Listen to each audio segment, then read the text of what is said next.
Desde que soy muy pequeña, siempre amé ir de vacaciones a lugares tranquilos, como por ejemplo montañas, campamentos y lugares que tengan ríos. Sé que no es normal, ya que normalmente la gente decide ir al mar a vacacionar, pero los lugares con montañas o algún río donde sea tranquilo me gustaban demasiado.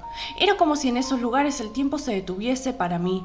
Todo sentimiento negativo se iba de mi mente cuando estaba en ese tipo de sitios. Y mis padres eran iguales. Eran de esas personas que preferían acampar antes que ir a un centro comercial o a una playa, y así me crié. Todos los años íbamos siempre a una cabaña, en un pequeño bosque aislados de todos. Era un sueño estar allí, la brisa fresca, el sonido de los árboles meciéndose con el viento y el sonido del río corriendo eran lo mejor de la vida para mí. Había un río cerca al cual con mi papá siempre íbamos a pescar y con mi mamá nos metíamos a bañar en él. Ambas nadábamos sin ropa ya que estábamos entre mujeres, ya saben, mientras mi papá descansaba en la cabaña. Ese momento era el más divertido de todos. La hora del baño con mamá era lo mejor. Hasta nos lanzábamos de pequeños peñascos y hacíamos increíbles clavados. Y no es por presumir, pero yo era la mejor haciéndolo. A medida que fui creciendo, mi vida siempre fue así. Ya de grande comencé a trabajar como fotógrafa, ya que la naturaleza era lo que más amaba. Hasta me hice vegana por amor a los animales, ya que ellos eran los mayores protagonistas de mis fotos, además de la flora que abundaba en las regiones que visitaba. Por mi trabajo viajaba mucho. Era una fotógrafa realmente exitosa. Mis fotos incluso solían salir en revistas muy famosas de naturaleza. De tanto viajar, en uno de esos viajes conocí al que sería mi marido, un fotógrafo reconocido en el mundo del espectáculo. Nos conocimos en una fiesta donde asistieron muchas estrellas. Nos habían contratado a ambos para fotografiar a las más grandes celebridades de Hollywood, así que comenzamos a charlar. Creo que el flechazo fue inmediato, ya que al cabo de un mes nos pusimos de novio y ya al año nos fuimos a vivir juntos. Era perfecto, teníamos las mismas aficiones y los mismos gustos. Él, al igual que yo, amaba la naturaleza y solía irse de vacaciones a lugares como a los que yo iba de pequeña, con mis padres. Así que todos los años, cuando queríamos darnos un descanso de todo, visitábamos lugares con abundante naturaleza. Realmente no me podía quejar, tenía todo en la vida, pero eso estaba a punto de cambiar. En nuestras vacaciones número 5. Me acuerdo que en esas vacaciones todo estaba perfecto. Habíamos ido de campamento a un bosque al este de la ciudad. Hacía calor y había un río enorme cerca. Del calor que hacía, solíamos meternos a nadar sin ropa hasta 5 veces al día y pasábamos horas allí. La pasábamos tan bien que el tiempo se iba volando. Y así terminaban esas vacaciones, con recuerdos hermosos y por ser una de las mejores. O al menos eso pensábamos. Al poco tiempo de volver, recuerdo que una mañana amanecí con un dolor muy fuerte en el abdomen. Creí que algo me cayó mal, así que me tomé un té digestivo y al rato se me pasó. Volví a mi rutina normal como siempre. Ese día tenía una sesión fotográfica, así que me preparé y me fui. Todo transcurría normal, pero de un momento a otro comencé a sentir un dolor muy agudo en el estómago. Era como el anterior, pero esta vez fue más intenso que antes. Sentía que se me iban a salir las entrañas de lo fuerte que era. Del dolor que sentí, me tiré al piso y comencé a retorcerme del dolor. Mis compañeros se ofrecieron a llevarme al hospital, pero yo no quise. Les dije que era una simple indigestión, ya que había comido demasiado la noche anterior y desde ayer andaba un poco mal del estómago, pero que en un rato se me pasaría, y así fue. Al rato se me pasó y me llevaron a descansar a mi casa. Llegada la noche, llega mi novio. A todo esto, él también se venía sintiendo mal, muy mal, así que le dije que por esta noche no comeríamos nada, que solo haría un té digestivo y a descansar.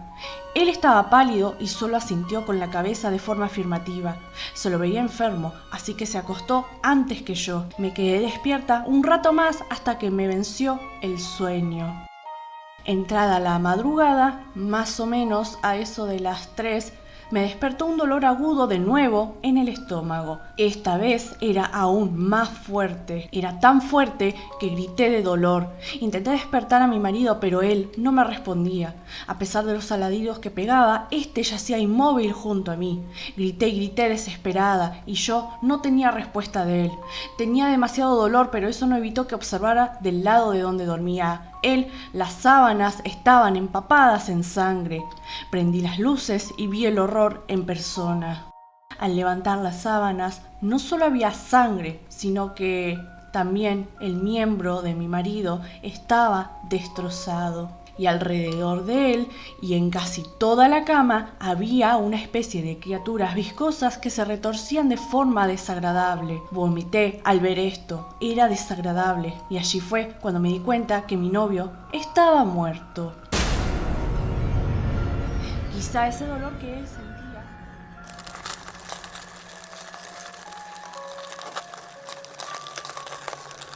Quizá ese dolor que él sentía, igual al mío, eran esas criaturas que estaban en su interior y que ahora salieron de él. Una mezcla de emociones se apoderó de mí: tristeza, terror, desesperación y dolor extremo. Con las pocas fuerzas que tenía me dirigí al baño, tomé el teléfono e iba a pedir ayuda, pero una puntada increíblemente dolorosa me hizo tirarlo al suelo, y así caí yo también. Estaba gritando del dolor.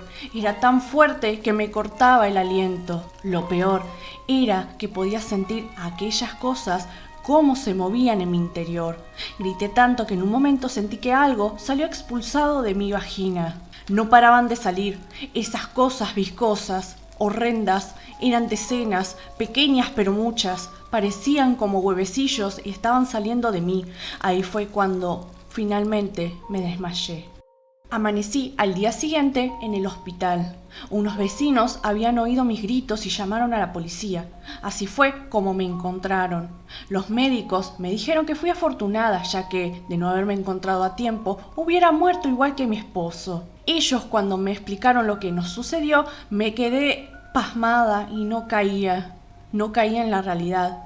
Ellos me contaron que en nuestro interior se había aferrado un pequeño pez llamado candirú, que éste habitaba en algunos ríos y que éste se introduce por los genitales de los seres humanos para alimentarse y dejar sus huevos. Como es un pez muy pequeño y traslúcido, no se puede ver cuando éste va a atacar. Su presencia se hace notar recién hasta que provoca los primeros síntomas, y si no es extraído con castración en el caso de los hombres o extraído del útero de la mujer, la muerte de la persona sería inminente. Lo nuestro fue un caso raro, ya que los huevos normalmente son expulsados con los desechos que hacemos, pero no fue nuestro caso. Los huevos se fueron incubando en nuestro interior hasta nacer. En el cuerpo de mi novio habían nacido dentro de él. No los expulsó hasta 2 días después de que estos habían salido de sus huevos, por lo que decenas de estos se alimentaron de él durante ese periodo de tiempo. Yo tuve la fortuna de expulsarlos antes de que salgan de los huevecillos. Eso me había salvado la vida. Ahí fue cuando me di cuenta que cuando él y yo nos bañamos aquella vez en el río, fue cuando ese pez nos atacó. En tantos años de experiencia con la naturaleza, no conocía a este ser diminuto y tan mortífero. Mi novio no se salvó y eso me hace sentir muy mal. Me tomé un tiempo de receso, pero esta vez me fui a un lugar alejado, pero un lugar residencial, y no hace falta aclarar que nunca más me metí a nadar en el río, y menos aún desnuda, porque ese intruso puede atacar en cualquier momento.